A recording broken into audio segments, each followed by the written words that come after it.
तो दोस्तों hero MotoCorp ने अपने क्वार्टर वन के नंबर को डिस्क्लोज कर दिया है। तो चलिए देखते हैं क्या है क्वार्टर वन के नंबर्स के अंदर। डाटा बेसिकली यहाँ पे क्रोस में दिया गया है। मैं बेसिकली कंपनी के स्टैंड लोन नंबर को बता रहा हूँ क्योंकि ऑटो सेक्टर की जो कंपनी है तो इनके बिजनेस जो है स्टैंड लोन नंबर पर ही ज़्यादा क्लियर आपको पता चलते हैं। तो देखिए पिछले क्वार्टर में कंपनी 9,938 करोड़ का रेवेन्यू जनरेट की थी ऑपरेशन के थ्रू। पिछले साल 10,143 करोड़ का, जबकि अभी देखें तो कंपनी का रेवेन्यू गिर के 9,578 करोड़ आपको जाता हुआ देखने को मिला है। तो कंपनी का रेवेन्यू देखें तो आपको साल दर साल गिरता हुआ देखने को मिल रहा है।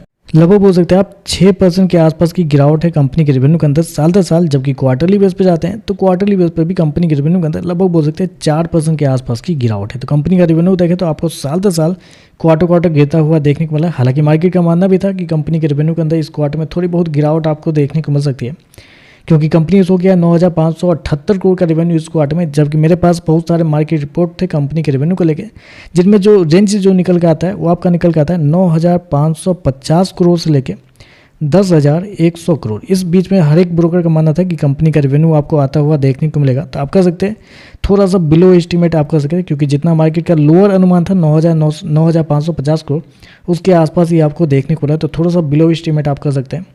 चलिए खर्चे क्या निकलते हैं वो देखते हैं।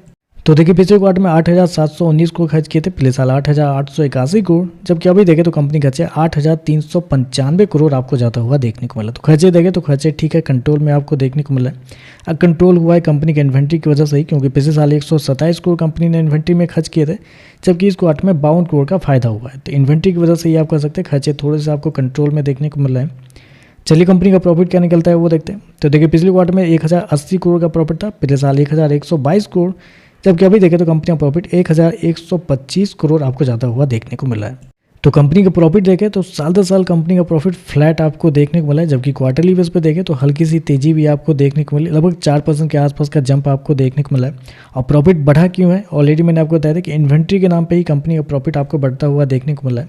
अदरवाइज कुछ कंपनी का प्रॉफिट भी आपको कुछ खास आपको देखने को नहीं मिल रहा है, क्योंकि कंपनी हो गया 1,125 करोड़ का प्रॉफिट, जबकि मार्केट का जो अनुमान था वो था लगभग 10,030 करोड़ से लेके 10,130 करोड़ से लेके 10,180 करोड़ के बीच में मार्केट का मानना था कि कंपनी का प्रॉफिट आपको आते हुए देखने को मिलेंगे।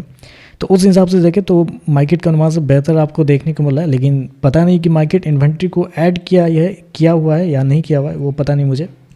और ऐसे में कंपनी के नेट मार्जिन की बात करते हैं तो पिछले साल कंपनी का नेट मार्जिन 11.06% था, जबकि इस क्वार्टर में देखते हैं तो कंपनी का 11.74 आपको जाता हुआ देख लो। तो मार्जिन देखें तो हालांकि बढ़ते हुए आपको देखने को मिल रहे हैं। ईपीएस की बात करते हैं तो देखिए पिछले क्वार्टर में 54 रुपये के आसपास था, पिछले साल 56 रुपये के आसपास, अभी देखें तो 56 रुपये के आसपास आपको देखने को मिला है। तो ओवरऑल देखा जाए तो मेरे हिसाब से थोड़े से मिक्स नंबर आप कहेंगे, नहीं अच्छे है नहीं खराब है, उस टाइप के नंबर आप कर सकते हैं। क्योंकि रेवेन्यू देखें तो थोड़ा सा बिलो एस्टीमेट है और साल दर साल क्वार्टर गिरता हुआ भी देखने को मिला है।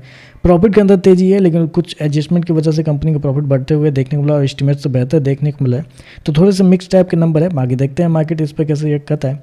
आज के लिए बस इतना ही। वीडियो पसंद आए तो लाइक कीजिएगा, साथ में साथ चैनल को सब्सक्राइब जो कीजिएगा। धन्यवाद।